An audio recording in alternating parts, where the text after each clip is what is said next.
Last time, you may remember, we talked about the decline of Eastern Europe, especially for Jews, and the emigration of large numbers of Jews from that area of the world. Of course, they went to many places, but the haven of choice was the United States.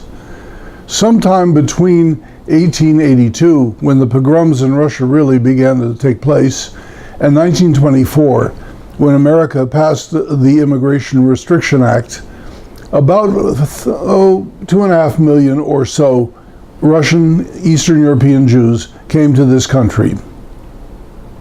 Now, America in those days had an open door. And you may remember the sonnet that Emma Lazarus wrote called The New Colossus.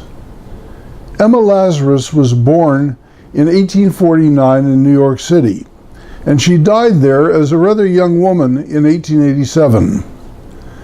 Her family were Sephardic, Spanish-Portuguese descent, and they were part of New York's Jewish elite.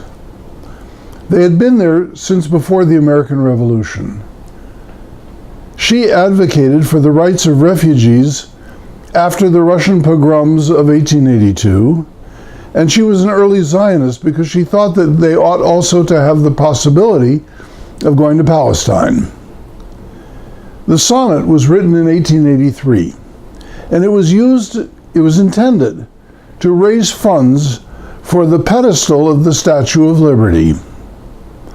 That was constructed in 1886. It is now inscribed on a bronze tablet on the base of that pedestal, and it's worth reading in its entirety because it is one of America's great pieces of literature.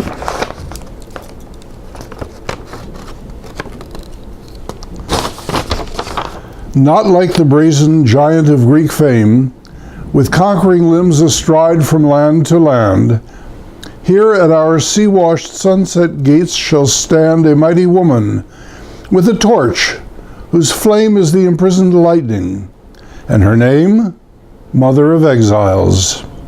From her beacon hand glows worldwide welcome. Her mild eyes command the air-bridged harbor that twin cities frame. Keep, ancient lands, your storied pomp, she cries, with silent lips. Give me your tired, your poor, your huddled masses yearning to be breathe free, the wretched refuse of your teeming shore. Send these, the homeless tempest-tossed, to me. I lift my lamp beside the golden door.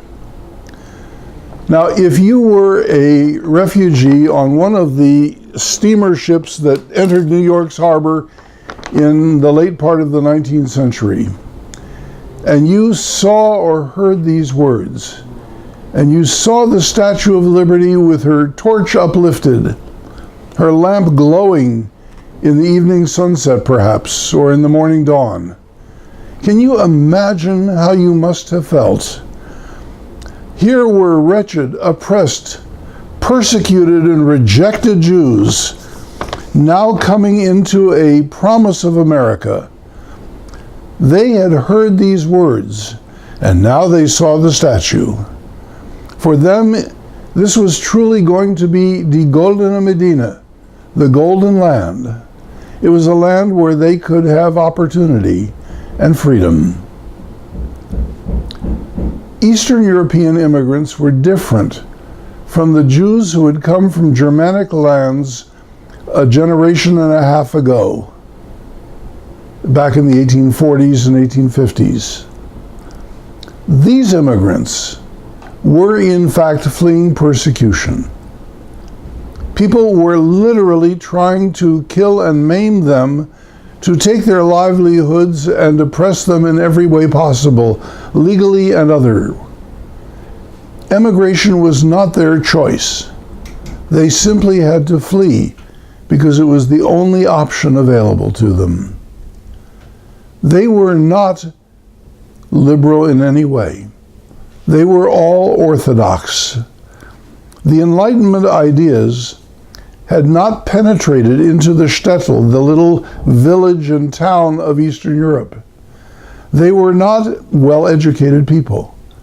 University education was something they had hardly any opportunity to have. There were, to be sure, secular radicals among them, people who were now espousing communism and socialism, workers' rights, and even anarchism. And when they came to America, they brought these ideologies with them. Some of them who settled in the Lower East Side of Manhattan and in other cities began to propagate these ideas. But most of them were so impoverished, so desperate, that all they could do was seek to make a bare subsistence living. They worked 12 hours a day. They worked long and desperate hours. This massive flow of immigrants increased the population of the United States from a Jewish point of view 10 times in 40 years. From 1880, there were about 250,000 Jews. By 1924, there were around 4 million. So that's 2.5 million plus natural increase.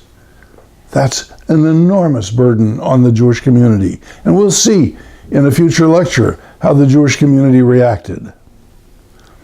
They brought with them a different cultural background. Theirs was the culture of an ethnic community in Eastern Europe that had not seen anything of modernity. They brought with them their culture, their language, their food, everything about them. And they tried often to recreate their own homeland society. They published newspapers, often in Yiddish. They had political organizations, and some of the political organizations were socialist, and some of them were allied with Tammany Hall and other political machines in the New York area. Mostly they settled in large cities. And the largest city, of course, now was New York. They came to a part of Manhattan which was called the Lower East Side. It's a small area on the banks of the East River toward the tip of Manhattan Island. In 1907, the Lower East Side had the densest population of any place on Earth, including places that you might think are dense, like Calcutta, India. The average person in the Lower East Side had 44.7 square feet of space in which to live. Now, if you've ever tried to live in a 9 by 5 rectangle of space, and that's all you have for work, for play, for eating, for sleeping, for your family life, for everything, you can understand how cramped this area was. The apartments, if you can call them apartments, were really called tenement houses. They were stone or brick buildings with air shafts built in the middle so that they could have a little circulation of air going up and down, and common bathrooms on each floor. Most of the people worked in sweatshops, including places where the owners actually locked them in during the day so they could not escape for even a breath of fresh air or lunch. Social problems abounded. You can imagine that illness and death were common in this kind of situation.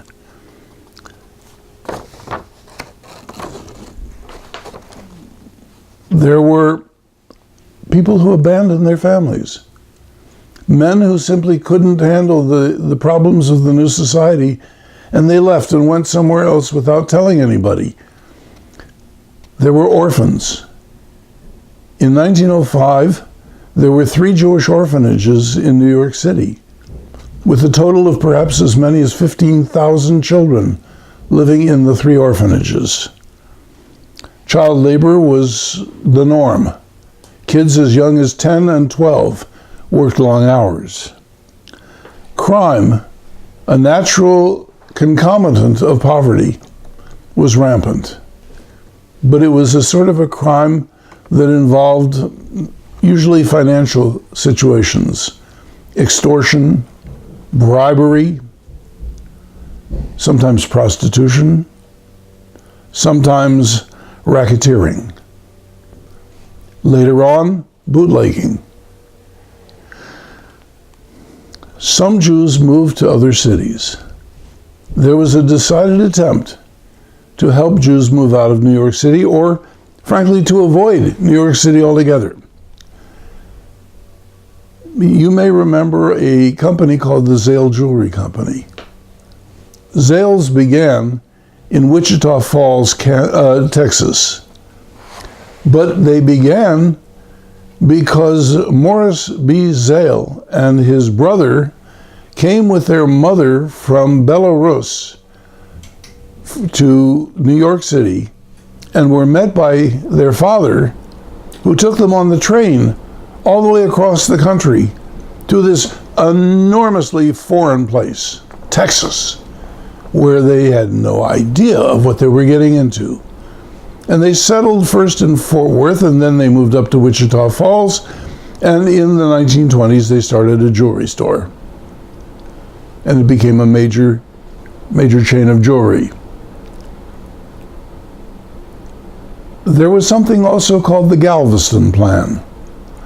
Galveston, Texas is a major port on the Gulf of Mexico. And the plan was devised by a financier named Jacob Schiff, who was one of America's leading Jewish citizens. He spent as much as $500,000 of his own money to move Jews away from New York City and from the ghetto and from the debilitating conditions in which they found themselves. Schiff arranged for ships to simply go directly from Europe to Galveston to alleviate the concentration in urban slums and everything that went with that. Between 1907 and 1914, at least 10,000 Jews were moved through Galveston. They were often met by a Rabbi Cohen, and they were then relocated throughout the Midwest to communities that needed extra people. So if Corsicana, Texas needed a peddler, they sent to Galveston and they said, send us a peddler. If Wichita, Kansas needed a carpenter, they put in for a carpenter. If somebody else needed a tailor or a brick mason, they sent word, and if there was one available, that person was given a ticket and directions on how to get there. This movement through Galveston stopped in part because of nativism. People didn't like foreigners coming into the land, and that increased in the 1910s and 20s, but also because of complaints about labor law violations. And then with World War I, emigration from Eastern Europe really ceased. America was becoming anti-immigrant, and we'll talk about that in the next lectures or so. Now, what was the religious impact of all of this movement? Reform Judaism, the kind that Isaac Mayer Wise had adopted, was way too liberal, non-traditional, and unfamiliar for these immigrants. It didn't feel right for them. It could not give them comfort in unfamiliar surroundings, and especially in the synagogue. It was just not their way of doing things. And Reform Judaism actually became more radically liberal and more non-traditional in reaction to the growing orthodoxy of these new arrivals. So what we see in the early part of the 20th century is a very rapid growth of orthodoxy. Synagogues were based on common roots and places of origin, And so you have a synagogue of people from Bialystok, or a synagogue from people from Minsk, or from Odessa, or anywhere else. They often had a particular form of worship that they were comfortable with. They knew people, they could talk about the old homeland. But new life in America was not the old life in Europe. There were compromises that were absolutely unavoidable. And some of this had to do with kashrut, with food habits, with work on the Shabbat. If you were starving and the choice was to work or to starve, you worked. In America, authority was challenged very often. In Eastern Europe, the rabbi said something, the rabbi's word was good. In America, that changed. There was in New York an attempt to create a European-style head rabbinate.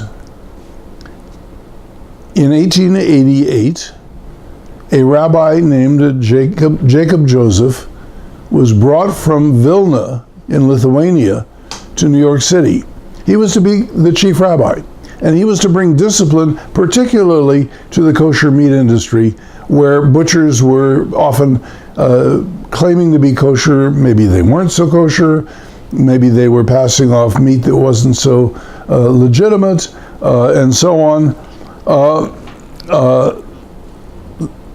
The way the community was planning to pay for Jacob Joseph was to put a tax of a penny a pound on meat.